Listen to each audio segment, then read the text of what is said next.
Welcome students. We'll continue with your economic classes.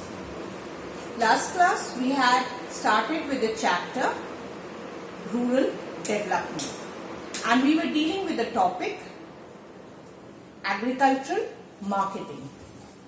So we were discussing the various measures that the government has adopted to organize agricultural marketing system. Few of the points we have already discussed. We'll continue with the remaining points. Buffer stock and minimum support price. I know that we have already learned about these terms like buffer stock and MSP. So now I'll again define these terms and help you to understand what is the relationship between buffer stock and MSP and how are they helpful in agricultural marketing. Buffer stock. The surplus produce of the farmers are purchased by the government through FCI, that is Food Corporation of India. And this surplus produced or the grains are stocked in the government granaries or godown as buffer stock. So buffer stock refers to the surplus stock of food grains stocked up in the government granaries to meet up any kind of food insecurity rising up in future. Now what is MSP? Minimum support price. Minimum support price is the price of the crops which is pre-announced by the government even before the harvesting is done or the crops are sown. Now what is this MSP? MSP is a minimum support price or the price that the government offers the farmers at which the government is ready to buy the produce from the farmers.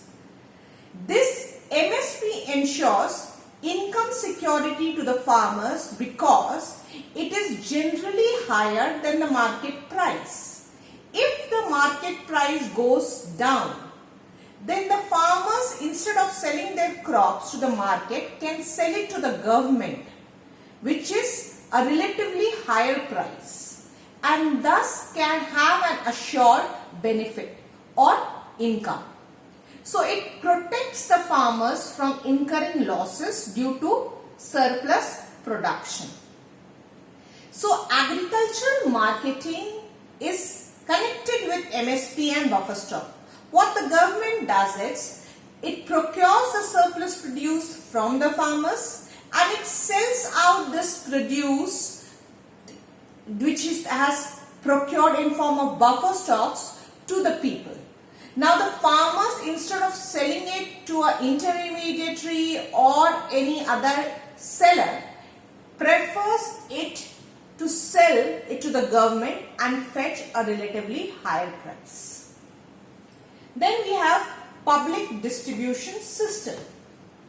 The so-called procured food grain is sold out to the public by the government and a special category of consumers known as BPL or below poverty line people.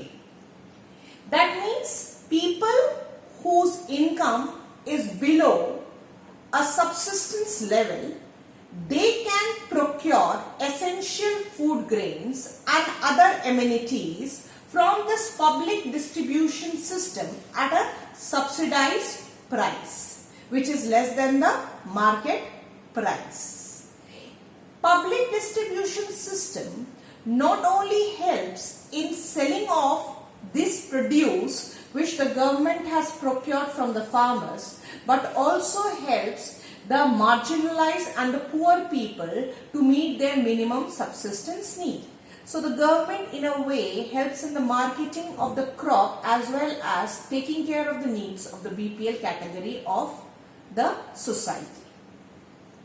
Then we have alternative marketing channels.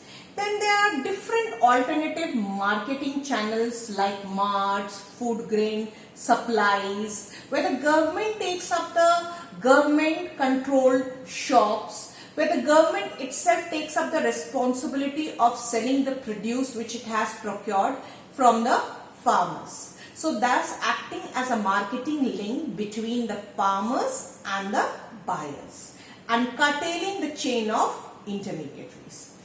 Improvement of physical infrastructure. The activities involved from the point of time when the produce is ready till it is sold to the buyers, there are number of activities involved in it, like carrying the farm produce to the marketplaces, selling it through proper organized shops. For this, we require infrastructural facilities like proper road connectivity, well-developed railways, low freight charges. Till the surplus produce is being sold, it has to be stocked in a consumable form in the storehouses or warehouses. So, all these infrastructural facilities needs to be arranged in order to strengthen the agricultural marketing system. So, these are the different points that we have discussed. These are the 9 points related to the measures that the government has adopted relating agricultural marketing and improving the structure of agricultural marketing. Now we move to the next topic. The next important aspect related to rural development is diversification of agricultural activities.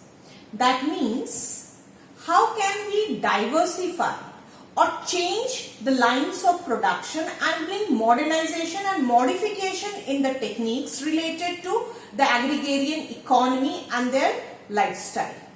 There are two ways related to diversification of agricultural activity. The first being diversification of crop production. That means finding out new ways to produce crops or practice agricultural activities. And the next method is to explore the non-farm sector or the non-agricultural sector. We'll deal with the second point later. Let us come across the first point. The first point is diversification of crop production. New techniques, new methods of plantation and agriculture should be adopted, like multiple cropping, crop rotation. What happens is that in multiple cropping, more than two crops or more than one crops are sown in a given piece of land at a particular point of time. And it helps the farmers to reap not just one but two grains or two food crops at a time, thereby increasing its productivity.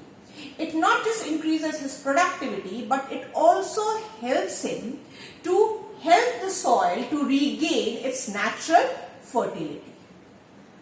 So these are some ways. Substituting monocropping with multiple cropping. Then moving from subsistence farming to commercial farming. Initially only the purpose of production was to meet the family's self-consumption need. But now the farmer should diversify and think of expanding production and not just produce to meet the family's need, but also produce surplus to be marketed for commercial purpose that would help him to generate higher income. Thus moving from subsistence to commercial farming. Now what are the advantages of diversification of crop production? Number one, it lowers the risk of the farmer on account of failure of monsoon. We know that the farmers basically depend on monsoon for irrigation. And monsoon in India is highly unpredictable and uncertain. And lack of timely and adequate supply of water, sometimes we may have a heavy monsoon, sometimes monsoons may be delayed, and sometimes we may have no monsoon. So this may hamper the total productivity. So if we have commercialized agriculture, if we have multiple cropping, crop rotation, this can help to increase the production and income and maintain income stability for the farmers. Enhances the scope of commercialization of farming. We should go for commercialization of farming and try to use the area of land in a more productive way through modern means of agriculture like mechanization, tractors, harvesters, which are not just time saving but also helps in making best utilization of the available resource, high yielding variety seeds, making arrangement for irrigation facilities. Thus, the total productivity of a given unit of land increases and helps the farmers to produce more from a given piece of land. In a way, if you remember, Green Revolution was suggested in order to increase the production and promote commercialization. Then, minimum market risk arising due to price fluctuation. If the farmer is income secure, automatically it would help him to face or handle situations of price fluctuation. Even if the price fluctuates, he can handle the adversities and overcome these problems without being seriously affected in terms of low income. So these are the points related to diversification of crop production. Diversification in the area of non-farming activities will take up in tomorrow's class. So far, please take care of yourself, stay safe, and do go with your homework, and please make your notes systematically as we have been doing in the classes, topic wise, dealing with each of the points and the sub points in detail to answer all kinds of questions pertaining to 3 marks, 4 marks and 6 marks. And your notes would be quite helpful when you get ready for your exams. So systematically prepare your notes and I will give you the assigned information and notes related to the topics. Thank you.